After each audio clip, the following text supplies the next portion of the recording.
perkenalkan, nama saya Sumaryanti, mahasiswa semester 6, program studi pendidikan biologi Universitas Maritim Raja Ali Haji. Nah, baiklah, pada kesempatan kali ini saya akan menjelaskan tentang struktur dan fungsi dari dinding sel. Nah, apa sih dinding sel itu? Nah, dinding sel itu merupakan bagian terluar dari sel. Perbedaan morfologi sel disebabkan oleh perbedaan dinding selnya, sebagaimana yang terlihat pada gambar di samping.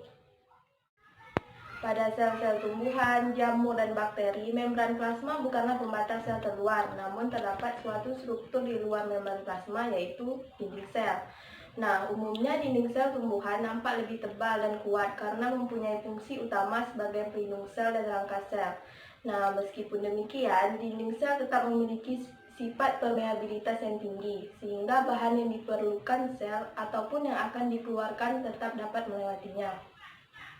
Nah, pada sel tumbuhan yang masih muda, dinding sel hanya selapis dan dinamakan lapisan primer atau dinding sel primer.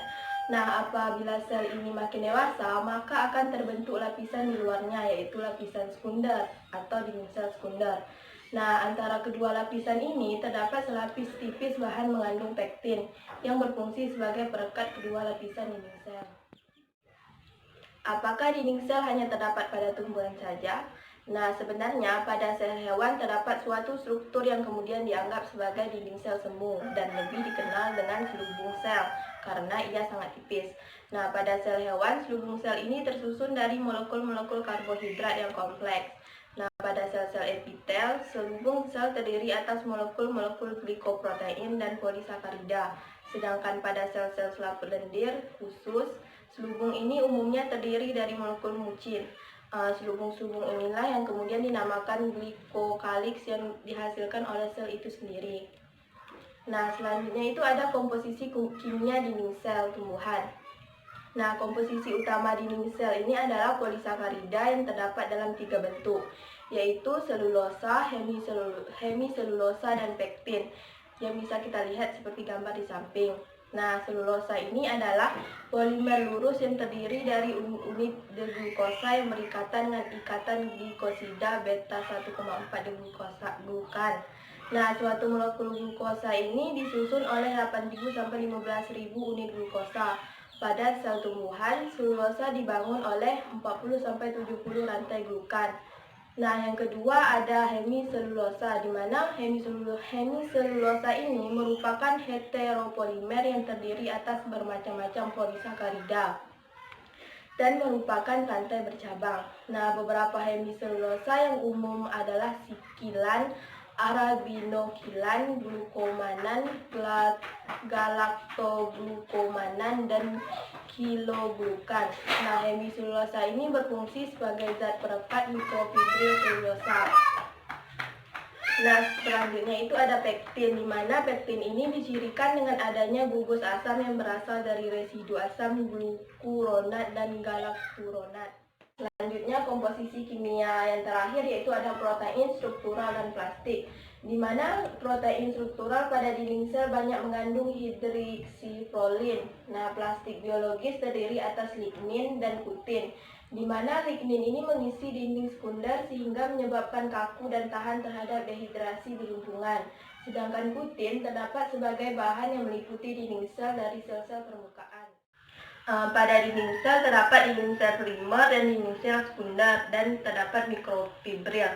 Nah, di mana pada dinding primer tersusun atas selulosa yang kurang lebih 40 sampai 70 rantai molekul selulosa terdapat dalam kelompok-kelompok yang sejajar membentuk mikrofibril. Nah, di dalam dinding sel, mikrofibril dilapisi oleh hemiselulosa yang selanjutnya dihubungkan ke hemiselulosa lain oleh pektin dan polisakarida lain.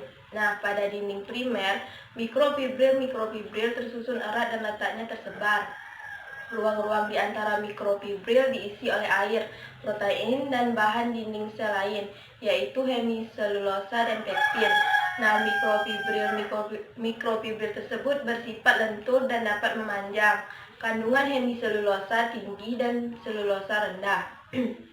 Pada dinding primer, struktur yang pertama dibentuk dan diletakkan pada lamela tengah. Nah, dinding sekunder terutama terdiri atas selulosa. Pada beberapa sel terdapat pektin. Nah, lapisan terluar dinding sel sekunder terdapat lignin, putin, dan suberin. Nah, lignin ini terdiri atas 3 macam, yaitu koniferin, alkohol, senapil alkohol, dan kumori alkohol. Sedangkan putin ini merupakan rantai karbohidrat yang jumlah atom C antara 21 sampai 35. Sedangkan lignin ini adalah ester asam lemak dengan alkohol. Selanjutnya itu ada struktur dinding sel. Nah, di mana dinding sel ini terdiri atas 3 lapisan. Yang pertama itu ada lamela tengah, yang kedua ada dinding sel primer dan dinding sel sekunder.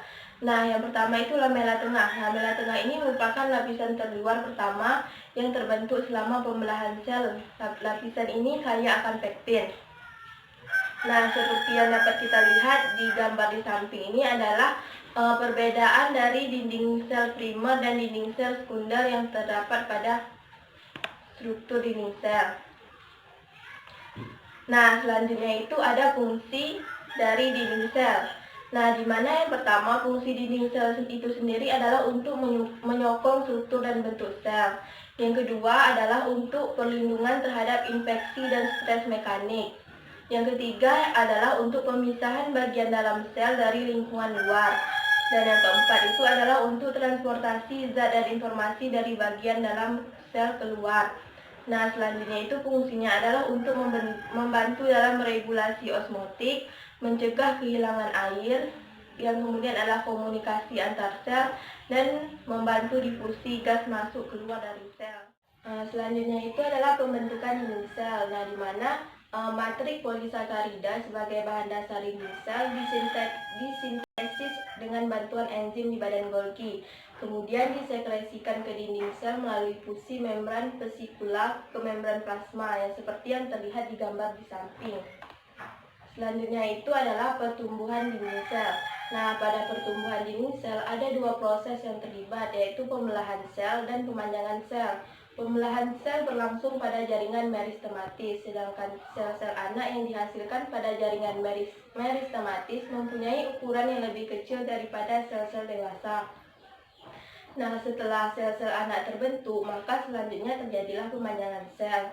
Menurut teori multinet, pada pemanjangan dinding sel, mikrofibril diletakkan pada permukaan bagian dalam dinding sel, menurut arah melintang terhadap panjang sel. Nah, pada waktu dinding sel memanjang, mikrofibril mengalami reorientasi ulang ke arah sumbu longitudinal, sehingga mikrofibril sejajar dengan sumbu.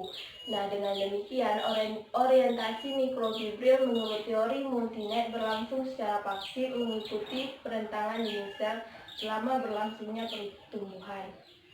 Nah, baiklah, mungkin itu saja yang bisa saya sampaikan. Terlebih terkurang saya mohon maaf. Saya akhiri dengan wabillahi taufiq wal hidayah. Wassalamualaikum warahmatullahi wabarakatuh.